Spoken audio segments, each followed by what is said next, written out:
부활절은 예수 그리스도께서 인류의 죄를 대속하시고 운명하신 후 사흘 만에 부활하신 행적을 기념하는 절기입니다. 이 땅에 사람 되어 오신 예수 그리스도의 부활은 인류도 예수님과 같이 부활할 수 있다는 소망을 갖게 해준 역사적인 사건이었습니다. 그러기에 부활절은 부활의 소망을 가진 기독교인에게 매우 중요한 절기입니다. 그래서 해마다 부활절이 다가오면 교회마다 가장 큰 행사 중 하나로서 지키고 있습니다.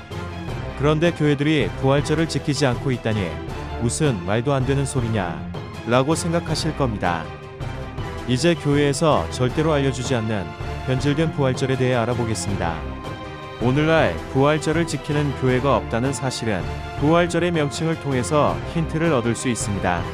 부활절을 영어로 이스터 혹은 이스터 데이라고 표기합니다. 엄연히 레저렉션 데이라는 명확한 단어가 있는데도 이스터라고 표기하는 이유가 무엇일까요? 이에 대한 답은 이스터라는 단어에서 찾을 수 있습니다.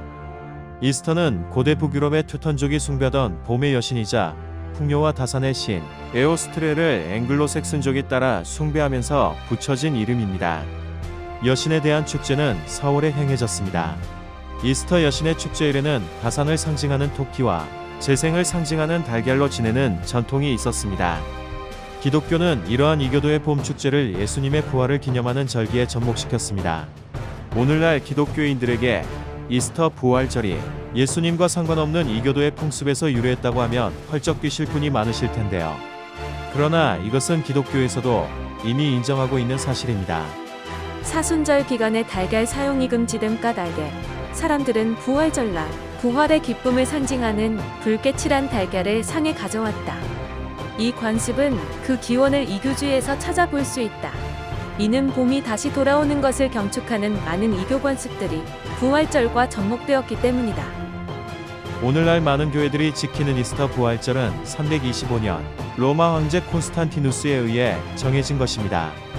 표면적으로는 예수님의 부활을 기념한다고 하지만 그것은 이교도들의 여신 숭배 사상에서 유래된 이교의 관습에 불과한 것입니다. 부활절에 왜 토끼와 삶은 달걀이 등장하는지 이제 아시겠지요? 그런데 말입니다.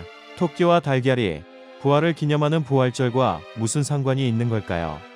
다산과 부활은 전혀 의미가 다르며 그냥 달걀도 아니고 삶은 달걀은 또 뭡니까? 부활의 소망을 담은 부활절이 이교의 풍습을 만나 이렇게 우스꽝스럽게 변질되고 말았습니다. 이제 힌트를 얻었으니 왜 오늘날 교회들이 부활절을 지키는 것이 아닌지 확인해 보겠습니다. 아시는 분은 아시겠지만 해마다 부활절 날짜가 다른데요. 그 이유는 부활절 날짜 산정의 기준이 있기 때문입니다. 오늘날 교회들이 지키는 부활절의 날짜는 AD 325년 콘스탄티누스 황제가 주관한 니케아 종교회의에서 정해졌습니다. 여기서 정해진 날짜는 춘분 후의 만월의 다음에 오는 일요일이었습니다. 이하에는 축절에 대하여 기술하려 한다.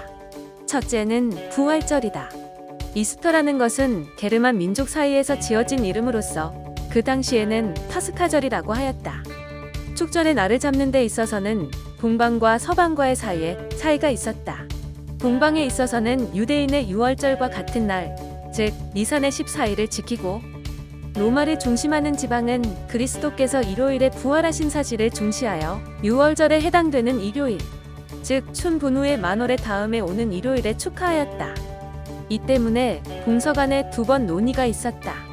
155년 폴리캅이 로마에 갔을 때 감독 아니케터스와 이 문제를 논의하고 2세기 말에 로마의 감독 빅토르가 동방교회에 서방교회와 같은 날을 지킬 것을 제의하였으나 폴리크라테스, 이레니우스의 반대로 예전대로 지켰다.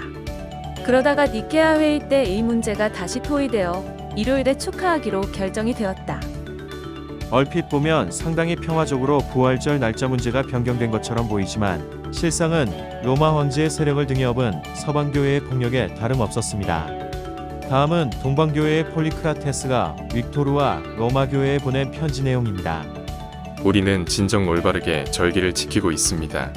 우리는 거기에 아무것도 덧붙이거나 감하지 않았습니다. 12사도의 한 사람인 빌립과 늙도록 처녀로 지냈던 그의 2딸은 히에라폴리스에 잠들어 있습니다. 또한 우리 주님의 가슴에 기대었으며 사제로서 제사장의 명패를 달고 있었으며 교사였고 순교자였던 요한도 에베소에 묻혀 있습니다.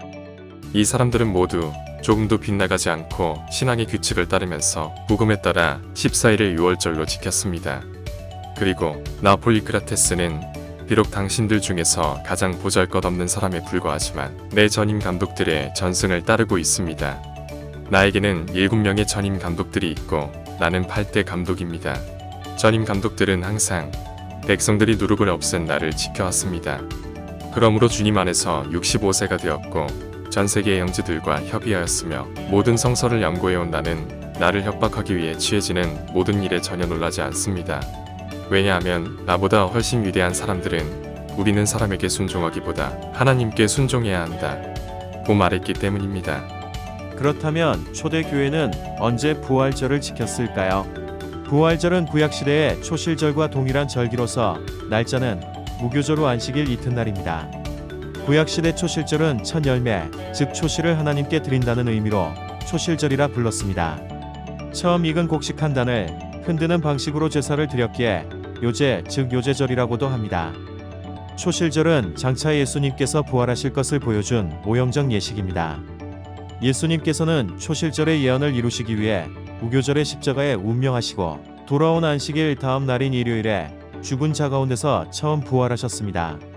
예수께서 안식 후 첫날 이른 아침에 살아나신 후 그리스도께서 죽은 자 가운데서 다시 살아 잠자는 자들의 첫 열매가 되셨도다. 부활 후 예수님께서는 떡을 떼시며 제자들의 가려진 영안을 열어주셨는데요. 그날에 저희 중 둘이 예루살렘에서 25리 되는 엠마오라 하는 촌으로 가면서 이 모든 된 일을 서로 이야기하더라. 저희가 서로 이야기하며 문의할 때 예수께서 가까이 이르러 저희와 동행하시나 저희의 눈이 가리워져서 그인 줄 알아보지 못하거늘 저희와 함께 음식 잡수실 때 떡을 가지사 축사하시고 떼어 저희에게 주심에 저희 눈이 밝아져 그인 줄 알아보더니 예수님과 동행하면서도 영안이 가리워 예수님인 줄 알지 못했던 제자들은 부활절에 떡을 먹음으로써 그리스도를 알아보았습니다. 이 사건 이후로 초대교회에서는 부활절에는 부활절 떡을 먹으며 기념하게 되었습니다. 초대교회 이후 이 교회 풍습을 받아들인 로마 교회는 유월절과 무교절이라는 성경의 기준을 없애버림으로써 부활절의 기준을 삼을 수 없어 춘분이라는 세상의 절기를 가져와 기준을 삼아 이스터를 만들게 된 것입니다.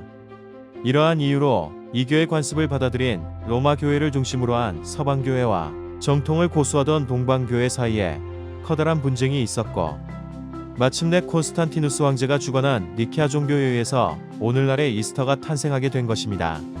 이스터를 지키는 것은 부활절을 지키는 것이 아닙니다.